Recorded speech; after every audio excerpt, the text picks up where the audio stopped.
자, 추석 연휴 기간 어떻게 잘 보내고 계십니까? 저희 가정도 여느 때처럼 저희 어머님 모시고 경기도 양주시에 있는 부활산에 다녀왔습니다. 언제나 느끼지만 저 멀리서 이렇게 바라보이는 부활산의 전경은 형형 색깔의 그 추모의 꽃들로 인해서 아름다운 장관을 연출하진 않습니까? 근데 함께 가니까 특별히 부활산에 그렇게 메뚜기들이 많기 때문에 우리 아이들은 바로 메뚜기 잡느라 자신들이 왜 여기 왔는지도 까먹은 채 한바탕 놀기도 했었고요. 또 올라가 보니 곳곳에서 우리 성도들 서로 간에 만나서 또 반갑게 인사도 하고 또 위로와 인사도 주고받았습니다. 저희 아버님 모신 자리보다 이제는 3년여 동안 세 줄 정도가 더 그렇게 펼쳐진 걸 보아서 더욱더 많은 성도들이 주의 부활을 기다리며 많은 분들이 안식하고 있구나라는 것을 볼 수가 있었습니다. 저는 부활산에 갈 때마다 우리에게 신앙의 성지, 우리 교회 공동체 성지죠, 성지. 성지를 선물로 남긴 우리 신앙의 선배들에게 얼마나 감사를 드릴 수밖에 없는지 모르겠습니다. 네, 특별히 우리 부활산의 이 주차장 자리에 자리한 이 정자에 들어가 보면 정자에 앉자마자 이 정자 전면에 특별한 비석 하나가 눈에 띄입니다. 이 비석에는 이렇게 쓰여 있죠. 바로 목자 이미나의 묘. 미나리 뮤캐넌, 목자 이미나의 묘라는 것이 정자에 앉으면 바로 보입니다. 이분은 우리 한국에서 가장 뛰어난 석학 중에 한 분이신 이어령 교수님의 딸이죠. 우리에게는 이어령 교수님이 어떠한 연관이 되시냐면, 이제 아마 이 스토리도 나중에 저희가 이어령 교수님의 사모님도 찾아가서 저 인터뷰를 하고자 하는데요. 그분은 이제 어머님께서 우리 고 황금천 목사님 시절 저 부활산을 마련하시는 데에 결정적인 역할을 했다라고 제가 들었습니다. 근데 저 비석의 오른쪽을 보면 1959년 7월 23일 생, 그리고 2012년 3월 15일 날 소천하셨고요. 또 이 뒷면에 보면 고인의 양력이 이렇게 기록되어 있습니다. 제가 중간부터 읽겠습니다. 최상의 아내, 헌신적인 엄마와 딸, 그리고 존경받는 목사였으며 그리스도의 사랑의 치유를 알리는 간증으로 많은 생명을 변화시키고 구원의 길로 인도하였다 라고 써 있으면서 몇 가지 그분의 저서와 함께 흥미로운 점은 이제 저분의 자녀들의 이름이 언급되어 있는데요. 화면에는 잘 안 나오겠지만 그 자녀 중에 첫 번째 자녀인 유진이라고 하는 이 아이는 이민하 목사님의 생전에 먼저 세상을 떠난, 먼저 천국에 간, 이제 먼저 죽은 장자이기도 합니다. 근데 그 아이까지 전부 다 이름을 이렇게 저렇게 기록한 것을 볼 수가 있었습니다. 그러면서 이 다른 한 면에는 이러한 표현이 아주 강렬하게 마음의 여운을 남겨줬죠. 천국의 신부. 한번 볼 수 있습니다. 예. 저 왼쪽에 보면 천국의 신부라는 표현으로 딱 저렇게 적혀 있습니다. 최근에 이어령 교수님이 사랑하는 딸을 그리워하는 마음으로 책을 하나 펴내기도 했는데요. 그래서 사랑하는 가족과 이 사별한 마음들, 특별히 저 부활산에 가보면 우리 가운데 많은 어떤 희망도 있지만 또 잔잔한 여운, 또 아픔, 또 여러 가지 그런 회한들이 저 땅에 많이 몰려 있습니다. 오늘 본문에서도 야곱도 죽은 줄로만 알았던 요셉을 무려 23년여 만에 만납니다. 그러니까 요셉이 17살 나이에 헤어졌고 요셉이 30살의 나이에 총리가 되었으며 다시 7년 대풍년 이후에 2년 동안 기근이 지속되었기 때문에 대략 합산해 보면 약 22년 혹은 23년여 만에 죽은 줄로 알았던 요셉을 야곱은 만났죠. 우리 29절 이 감격의 이산가족의 상봉의 장면을 한번 읽어보겠습니다. 29절입니다. 시작. 요셉이 그의 수레를 갖추고 고센으로 올라가서 그의 아버지 이스라엘을 맞으며 그에게 보이고 그의 목을 어금맞춰 안고 그 다음 얼마 동안 울매. 얼마 동안 울었을 것 같습니까, 여러분? 23년 만에 만났으면 적어도 최소한 23분? 최소한 아무튼 몇 주일은 아마 서로 많이 눈물을 흘렸을 것 같습니다. 울면서 얘기하다가 또 울면서, 하지만 그것은 슬픔의 눈물만이 아니라 이게 정말 내 아들 맞냐라고는 기쁨의 눈물일 거고 또 회한의 눈물일 거고 많은 의미를 담은 눈물이었을 것입니다. 마치 지난 1980년대 이상가족 찾기 상봉 방송을 통해 전 국민이 많이 눈물을 흘렸던 것을 연상시키죠. 우리는 이제 가정 안에서 그 무엇보다도 많은 눈물을 흘립니다. 우리가 헤어진 자들과 또 그리움 때문에 눈물을 흘리기도 하고요. 또 때로는 서로 상처를 주고받았기 때문에 눈물을 흘리기도 합니다. 아마 지금 이 자리에 우리 와 계신 분들 가운데에 추석 연휴 때문에 가정 안에서 너무 행복해서 눈물 흘리며 오신 분도 있지만, 또 반대로 추석 때문에 더 고통하며 또 마음에 쓰디쓴 아픔을 머금고 오신 분들도 있을 것입니다. 자, 우리가 야곱도 요셉도 이 한 가족의 울타리 안에서 많은 눈물을 흘렸지만 오늘 본문에서 이처럼 감격의 눈물을 흘리고 있는 걸 보게 되죠. 그러면 저는 오늘 본문을 통하여서 이러한 은혜를 함께 나누고 싶습니다. 우리가 이 세상에서 가장 눈물을 많이 흘리는 곳이 가정이고 가족 때문이지만, 그러나 정말 가정 때문에 우는 자가 반대로 품을 수 있는 소망이 있다면 과연 무엇일까요? 그것은 첫 번째로 다 같이 따라해 주시겠습니다. 부활에 대한 소망입니다라고요. 시작. 부활에 대한 소망입니다. 자, 30절을 보시게 되면 이스라엘이 요셉에게 이르되 네가 지금까지 살아있고 내가 네 얼굴을 보았으니 지금 죽어도 어떻게 된다고요? 조카도다 라고 말합니다. 야곱은 요셉을 보고 나서 이제 너희 얼굴을 보았으니 죽어도 여한이 없다고 기뻐하죠. 야곱은 요셉이 17살 때에 짐승의 찢기어 죽었다고 여겼죠. 창세기 37장 35절로 거슬러 올라가면 그의 모든 자녀가 위로하되 그가 야곱이 그 위로를 받지 아니하며 이르되 내가 슬퍼하며 저 지옥으로 스올로 내려가 내 아들 요셉에게로 가리라. 그러면서 그의 아버지가 요셉을 위하여 계속해서 눈물을 흘렸습니다. 야곱은 요셉이 형들에 의하여 이집트에 팔렸다는 것은 꿈에도 생각하지 못했습니다. 그러나 야곱은 무엇보다 가장 힘들었던 것이 무엇이었냐면 요셉이 17살 나이에 꾸었던 그 꿈의 내용 때문이었습니다. 분명히 그 꿈의 내용은 요셉이 장차 형제들 사이에서 리더가 되는 꿈, 더 나아가 요셉 앞에서 해와 달과 11별이 절하는 꿈을 통하여 야곱은 그러면 너와 너의 어미마저도 나와 너의 어미마저도 너에게 절하냐 마냐 라면서 요셉을 꾸짖었지만, 그러나 창세기 37장 11절에 보게 되면 그의 형들은 요셉의 꿈 때문에 그를 시기했지만 아버지 야곱은 요셉의 꿈을 마음에 간직해 두었노라고 말합니다. 그러니까 야곱 뭔가 느낌이 있었던 거죠. 분명히 이 아이를 무언가에 사용하시겠구나. 분명히 이 아이를 우리 할아버지 아브라함, 우리 아버지 이삭, 그리고 내게 주셨던 뭔가 열방의 회복을 위한 하나님의 큰 꿈 안에 요셉을 쓰시겠구나라는 어떤 희망이 있었을 것입니다. 근데 그 꿈도 그 기대감도 잠깐이었죠.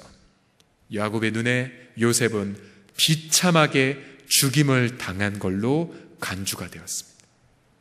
결국은 야곱은 너무나 고통스러웠던 것은 아들이 죽었을 뿐만 아니라 무엇보다 아들을 통해 꿈꾸게 하셨던 꿈마저도 잔인하게 살해가 되었기 때문입니다. 그러기에 우리도 어렸을 때부터 기도하며 키웠던 우리 자녀들, 분명히 하나님이 저가 태중에 있었을 때에 무수하게 많은 약속의 말씀을 우리에게 주셨고, 또한 그가 사춘기, 또한 그가 청년 시절을 지날 때에도 분명히 그 꿈이 이루어질 텐데라고 마음에 간직하지 않았습니까?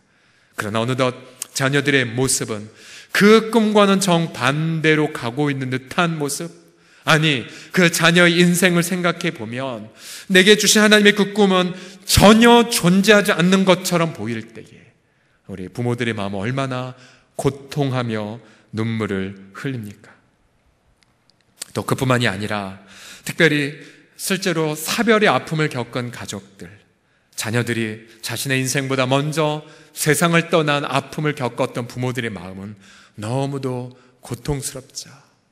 그래서 부활산에 가보면 부모 먼저 천국에 간 우리 사랑하는 지체들의 묘를 보면서 그 부모들이 흘리고 있는 눈물들, 그것은 우리가 아무리 신앙이 좋다 하더라도 우리의 존재 자체가 이미 떠난 거기 때문에 그 슬픔은 부활에 대한 믿음과 별도로 아픔으로 남아있죠.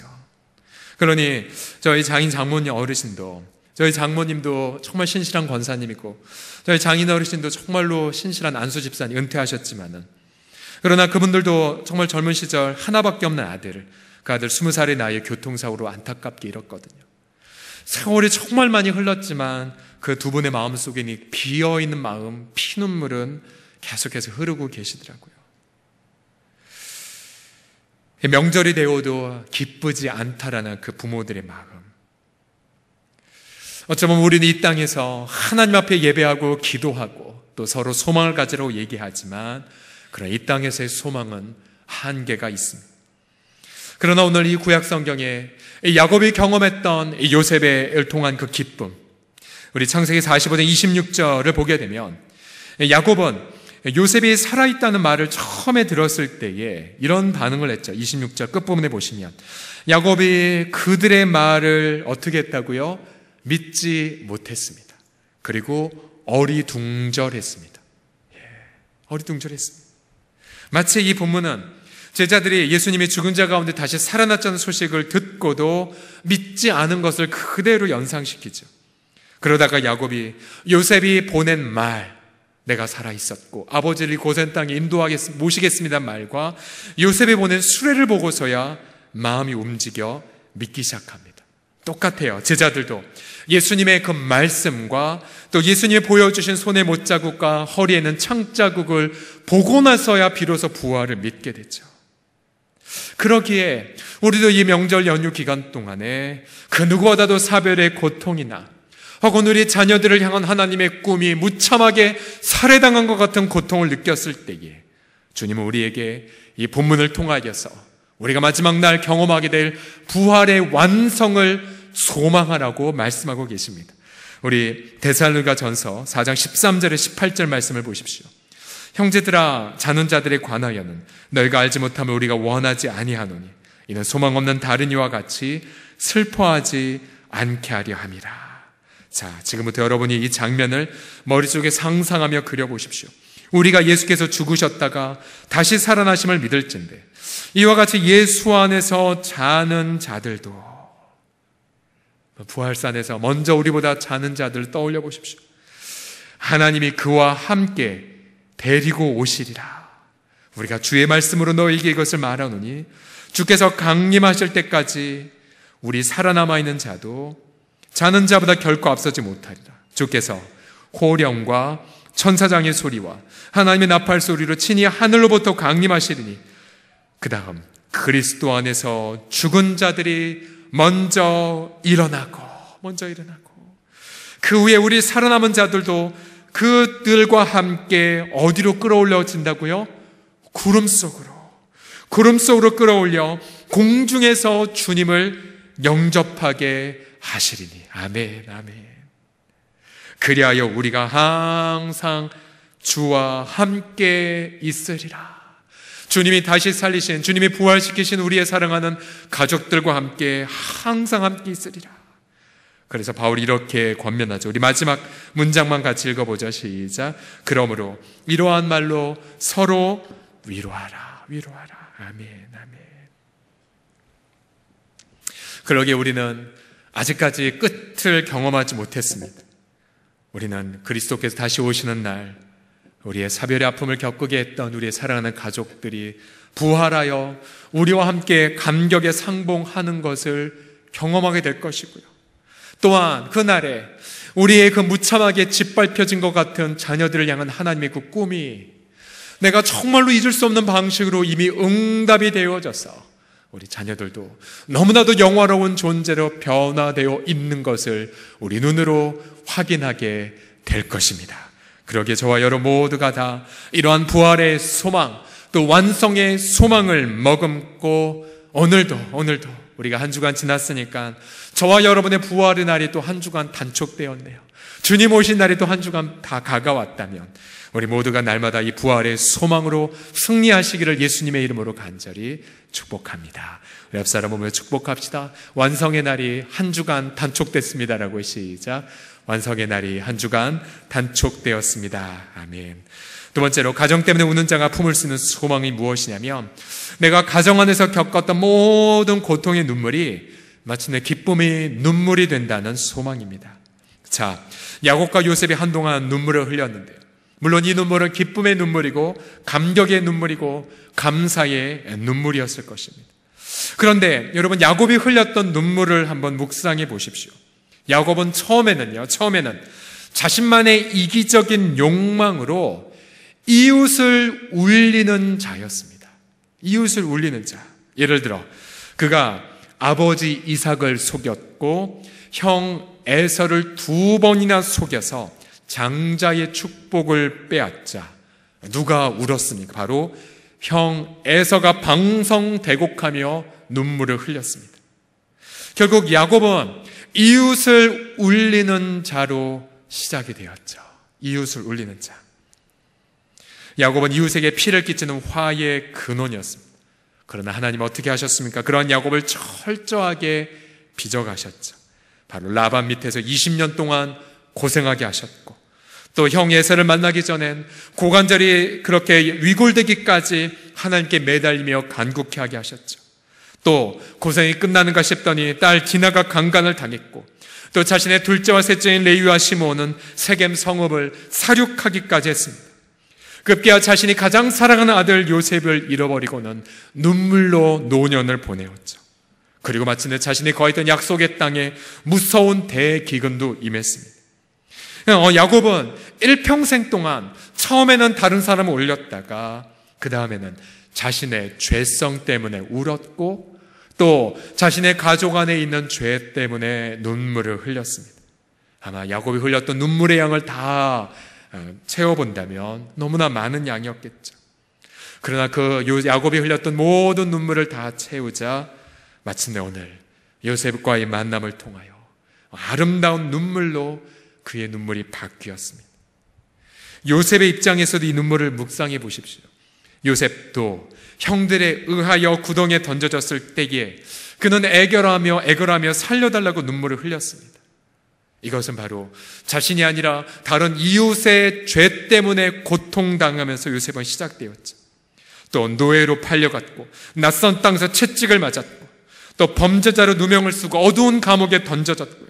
그나마 많은 눈물을 흘렸을 것입니다. 그래서 10대 후반부터 20대의 모든 시절을 잊혀진 채로 살면서 고통과 허무함의 눈물을 흘렸을 것입니다. 그러나 하나님은 그 모든 눈물을 헛되게 사용하지 않으셨죠. 하나님은 요셉도 철저하게 연단하고 나시자 마침내 이집트의 기근 문제를 해결하는 자로 세워주셨고, 그리고 나서 마침내 아버지 야곱과 만나는 날 요셉은 그동안의 모든 연단의 눈물이 기쁨의 눈물이 되는 것을 경험했습니다. 고통의 눈물은 하나님의 은혜로 변주가 되어 희락의 눈물로 바뀌었죠. 그래서 결국 모든 것을 합력하여 선으로 빚어가시는 하나님의 은혜를 야곱도 요셉도 그들의 모든 자녀들도 함께 경험한 것입니다. 자, 시편 30편 5절을 보게 되면 우리가 흘렸던, 특별히 가족 안에서 흘렸던 모든 눈물이 어떻게 변화되는지에 대한 약속을 주고 계십니다. 시편 30편 5절을 다 같이 읽어보죠. 시작. 그의 노염은 잠깐이요 그의 은총은 평생이로다. 저녁에는 울음이 깃들일지라도 아침에는 기쁨이 오리로다. 할렐루야.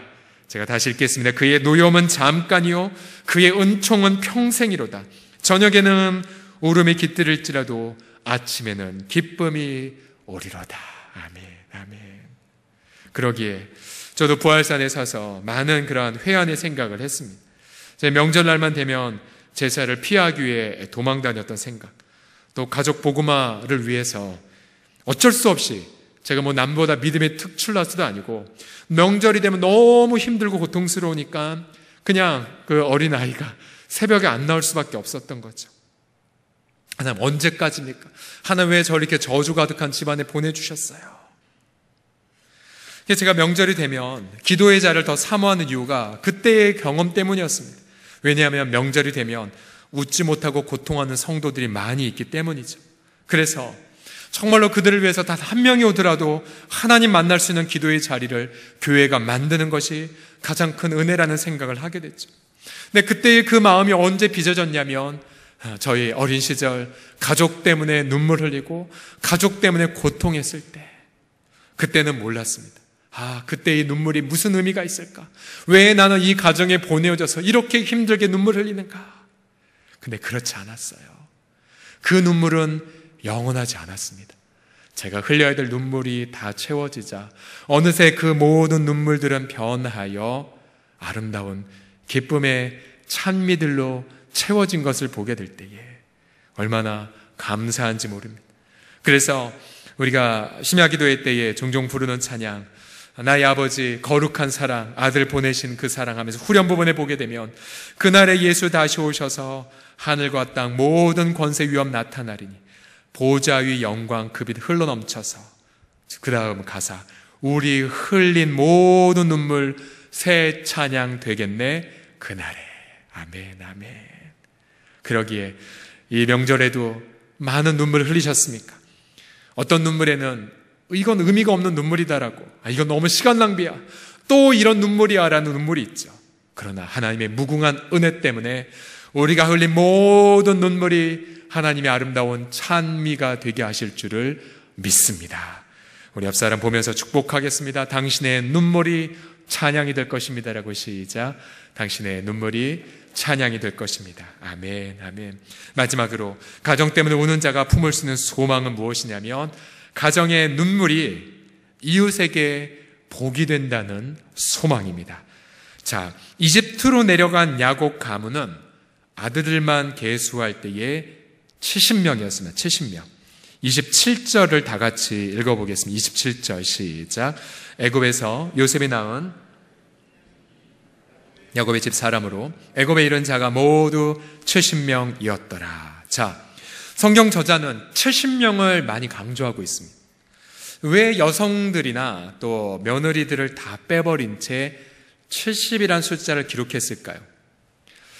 여성 편향, 여성을 열등하게 보기 때문이 아니라 여기서 말하는 70은 일종의 70 가족이 내려갔다는 뜻이죠. 가족의 대표들만 기록했으니까요. 실제로 인구를 치면 200명 이상이 내려갔었을 것입니다.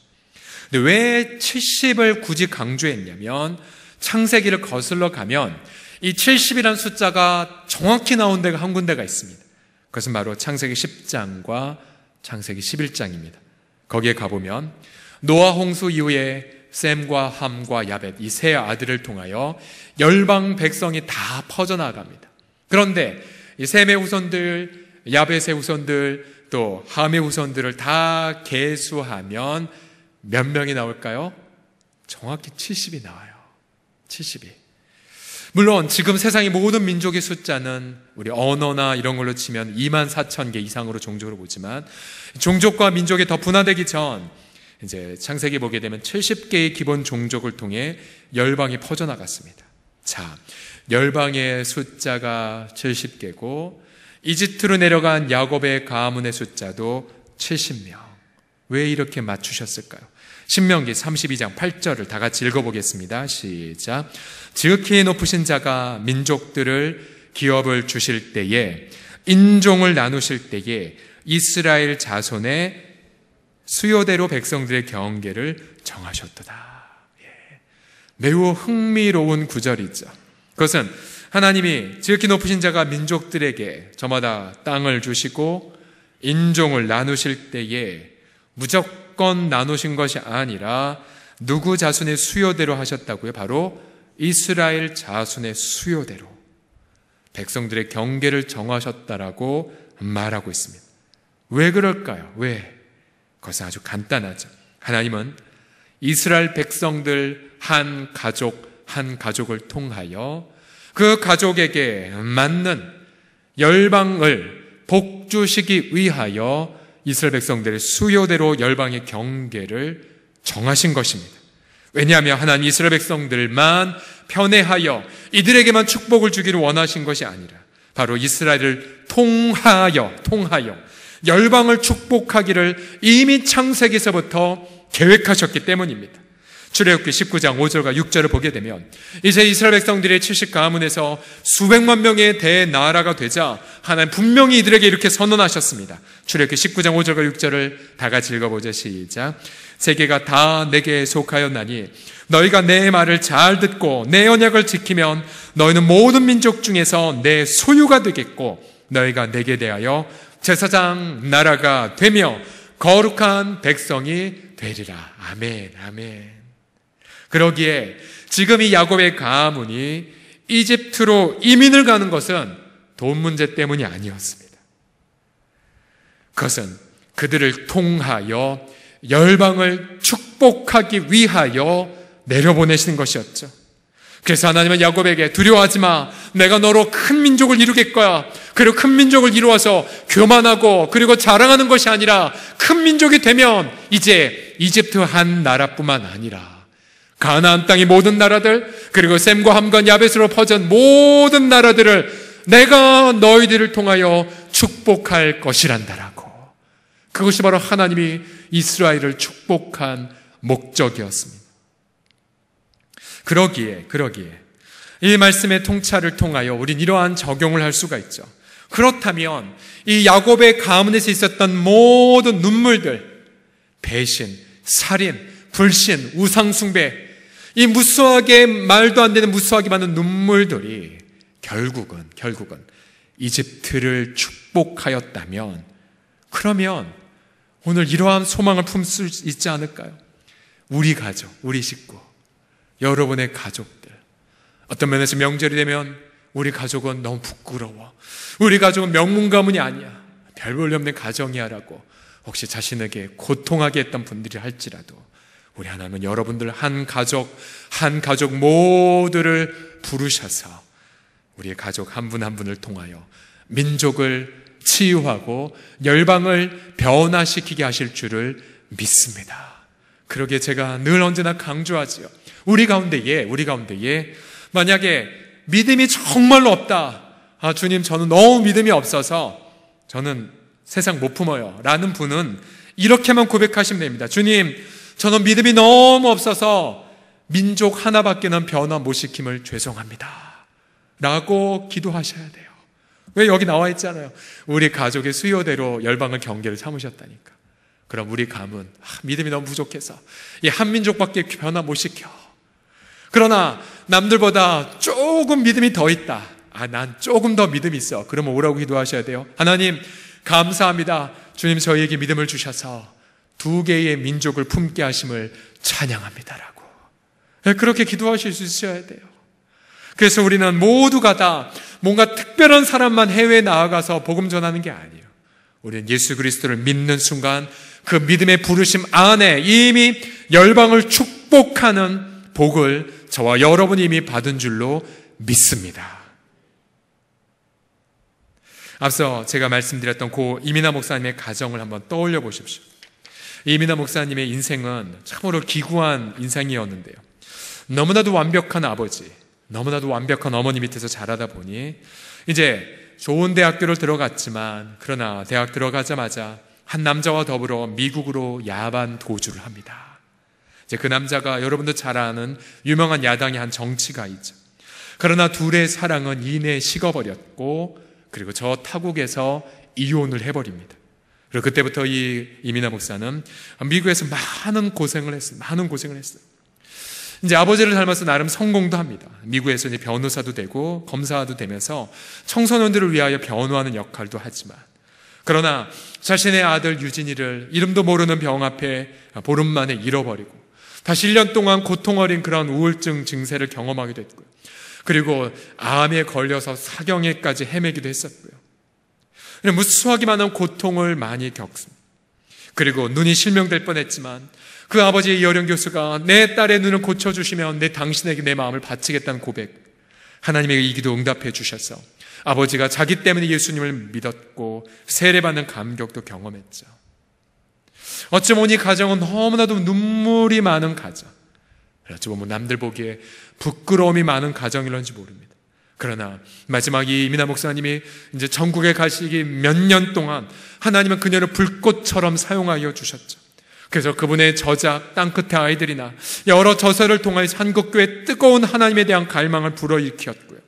그래서 저 묘비에 기록된 것처럼 그리스도의 신부된 정체성으로 이 땅에 무수하게 많은 고통 어린 자들을 위로해 주었습니다. 결국은 한 가정에 있었던 그런 감추고 싶은 눈물이 결국은 이 민족을 축복했던 복이 되었다는 그 사실들을 생각해 볼 때에 우리 사랑하는 성도님들, 여러분 가정 때문에 얼마나 많은 눈물을 흘려오셨으니, 그리고 지금도 자녀들 때문에 울고 계십니까? 그러나 여러분 그 눈물 속에 그 눈물 때문에 위로를 받게 될 무수하게 많은 이웃들이 숨어 있습니다.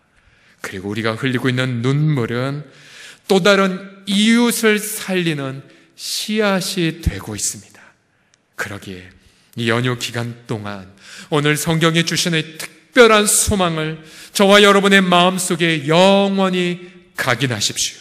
그래서 마침내 우리의 눈물 많은 가정이 이 야곱의 가문처럼 한 민족을 축복하는 가문으로, 정말 우리 가정처럼 고난이 많았던 가족이 마침내 열방을 복주는 제사장과 같은 가문이 되는 그날까지 쉬지 않고 소망을 먹으며 예수 그리스도의 이름으로 담대하게 달려 나아가는 우리 모든 식구들이 다 되시길 예수님의 이름으로 축복합니다. 기도하겠습니다.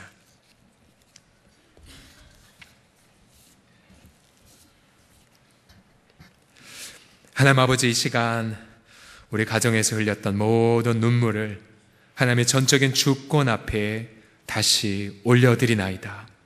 주여, 그 눈물 앞에는, 그 눈물 안에는 나의 죄책감도 있고 또 나의 깊은 후회도 있으며 또 뼈아픈 양심의 가책도 있고 누구에게도 고백하고 싶지 않은 수치감과 또 포기하고 싶은 마음도 있습니다. 그러나 그 눈물 모두를 죽음을 이기시고 부활하신 그리스도의 보좌 앞에 올려드리나이다. 아버지, 가족 때문에 울었사오니 이제 그 가족의 놀라운 치유를 바라보게 하여 주시옵시고, 아버지 하나님이여, 저녁에는 울음이 유숙할지라도 아침에는 정녕 기쁨이 온다고 말씀하셨사오니 가정 안에 있었던 모든 학대와 방임과 사별과 모든 좌절과 고통들 모두가 다 아름다운 새로운 찬양의 위대한 재료가 되기까지 우리 사랑하는 성도들 끝없이 소망을 머금으며 성령의 능력으로 승리하게 하여 주시옵소서. 오늘 이 시간 우리 모든 기도와 찬양을 인도하여 주시고 우리 주 예수 그리스도의 이름으로 기도드립니다.